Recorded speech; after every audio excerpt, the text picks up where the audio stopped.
ওরে মোল্লা তোমরা খালি টাকা যদি বেশি হয়তো তোমরা হাদিস ঘুরাইয়া পেটালামাই গিরনিকে পড়াইতে পারো।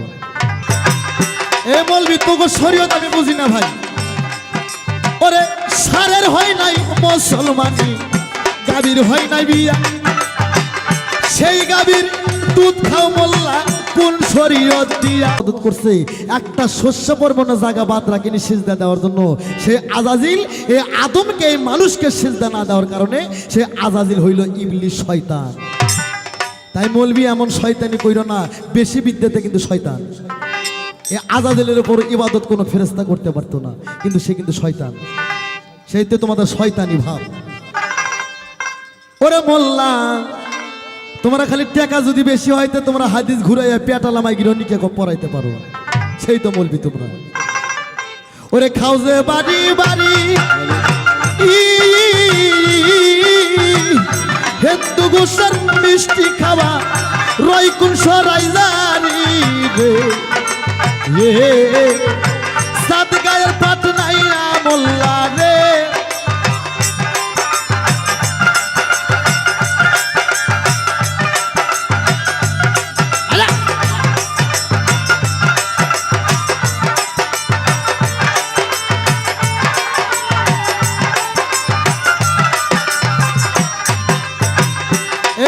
তোকে শরীয়ত আমি বুঝি না ভাই। ওরে সারের হয় নাই মুসলমানি, গাভীর হয় নাই বিয়া, সেই গাভীর দুধ খাও মোল্লা কোন শরীয়ত দিয়া। আরে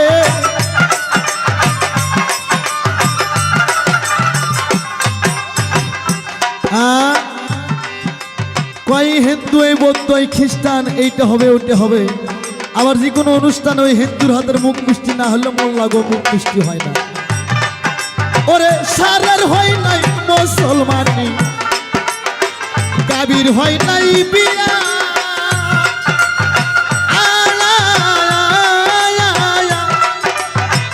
সেই গাভীর দুধ খাও মোল্লা কোন শরীয়ত দিয়া।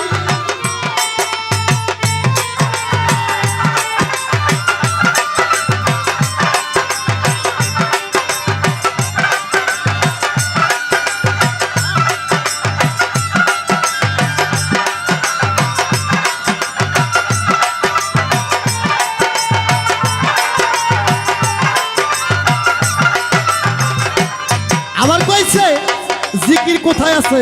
এই পবিত্র কোরআন শরীফে জায়গা দেখো ভাই। সূরা বাকারার মধ্যে আমার আল্লাহ জিকিরের কথা কইবে।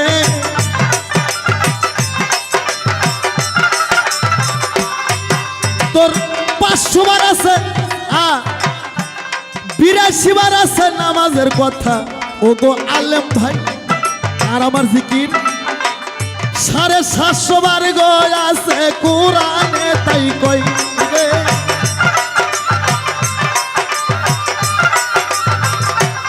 এই মৌলবি তোর নামাজের কথা আছে 82 বার আর আমার জিকিরের কথা আছে 750 বার। সূরা বাকারার মধ্যে বলছে আমার আল্লাহ আউযু বিল্লাহি মিনাশ শাইতানির রাজিম বিসমিল্লাহির রহমানির রহিম। সূরা ইয়াসিন, সূরা ইয়াসিন সূরা বাকারা কোরআনের কলিজা, কোরআনের মা সূরা ফাতিহা, আর সূরা ইয়াসিন কোরআনের বাবা। সূরা ইয়াসিন 4 মুমিন 10 আয়াত, 4 মুমিন 10 আয়াতের মধ্যে আছে আউযু বিল্লাহি মিনাশ শাইতানির রাজিম বিসমিল্লাহির রহমানির রহিম। জিকরা খাসিয়া ও খাসিয়া রহমানু ওবিল গায়বুল। 750 বার জিকির ভাই রে কোরআনে তাই কয়। এই তো মৌলবি পাতা তোমার কথা উড়ে যাই রে। সারের হয় নাই মুসলমানি, গাভীর হয় নাই বিয়া,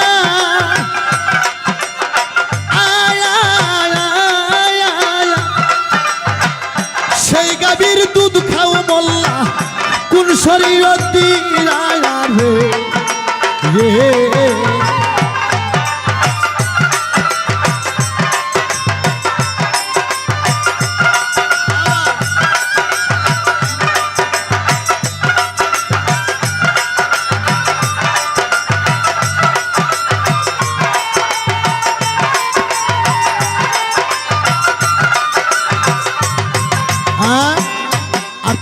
কাছে ছেলে মেয়ে দিলে তোমরা খালি প্রথম শিক্ষা দাও হারাম আর নাউজবিল্লাহ। নাউজবিল্লার ব্যবসা খুলছো তোমরা, এমন শিক্ষা নিতে হবে। আল্লাহ বলছে মানার পর নাফসাহু ফাকারাদা রাব্বাহু, তুমি তোমাকে চিনলে আমি আল্লাহ আমাকে চিনতে পারবা। যতক্ষণ পর্যন্ত একটা পীরের কাছে তুমি রাহাইলের বায়াত গ্রহণ না করছো, বায়াত মানে বিক্রি, মুরিদ মানে মরা, নিজেকে যতক্ষণ পর্যন্ত আল্লাহর কাছে স্যালেন্ডার না করছো, আজক্ষণ পর্যন্ত তোমরা কেউ পরিপূর্ণ মুসলমান হতে পারবে না। আর খালি হারাম খোঁজো না, হারামের কারখানা দিছো। আরে মুরগ মুরগি ফরজ গোসল করে নাই জীবনে, সেই মুরগির ডিম খাও বলবি, বলো কোন বিধানে। একটা মুরগ মুরগি ফজরের আজান পড়ার থেকে বেলা ডোবা বন্ধ 40টা ডেকির সঙ্গে সহবাস করে। তো হারামের ব্যবসা খুলছো, হারামের শিক্ষা দাও ছেলে মেয়েদের। মুরগি তো ফরজ গোসল করে না, সে ডিম খাও কেমতে বাজে না?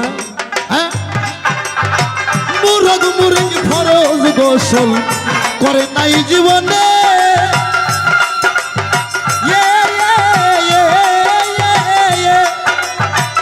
সেই মুরগির ডিম খাও মোল্লা, বলো কোন বিধানে।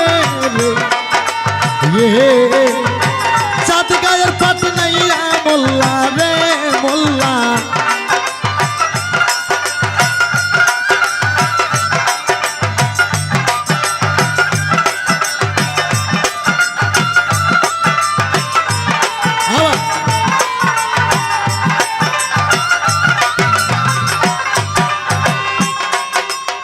আজকে একটা কথা কয়ে যায়, এই পালা গানের একজন আব্বাস ছিল, সেটা আমার গুরুজি আব্দুল রশিদ সরকার। হোমইরা গেছে থেকে তোমরা জুত পাইও না, হাজার হাজার রশিদ সরকার আজও বাংলাদেশে আছে।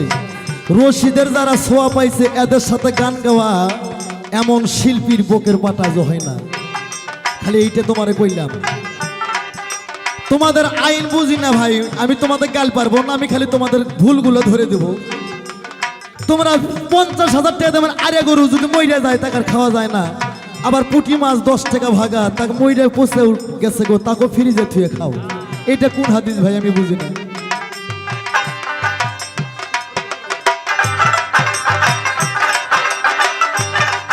আরে মাছের নাই রে খালা ফুবু,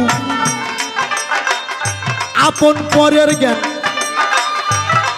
আম্মা মমতাজ কই সেই মাছ খাওয়া জায়েজ হইল কেন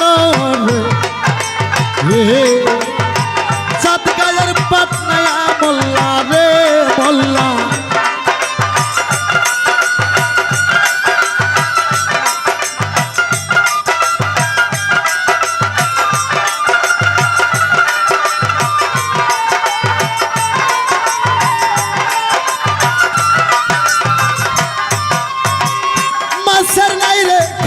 ফুবু আপন পরের গে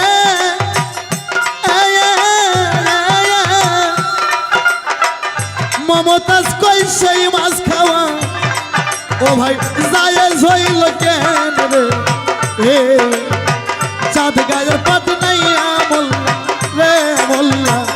খাও যে বাড়ি বাড়ি হিন্দু গোসার মিষ্টি খাওয়া, রয়কুল সরাই দাঁড়ি রে, চাঁদ গায়ের পাট নাই মোল্লা রে। এই আসতে থাম।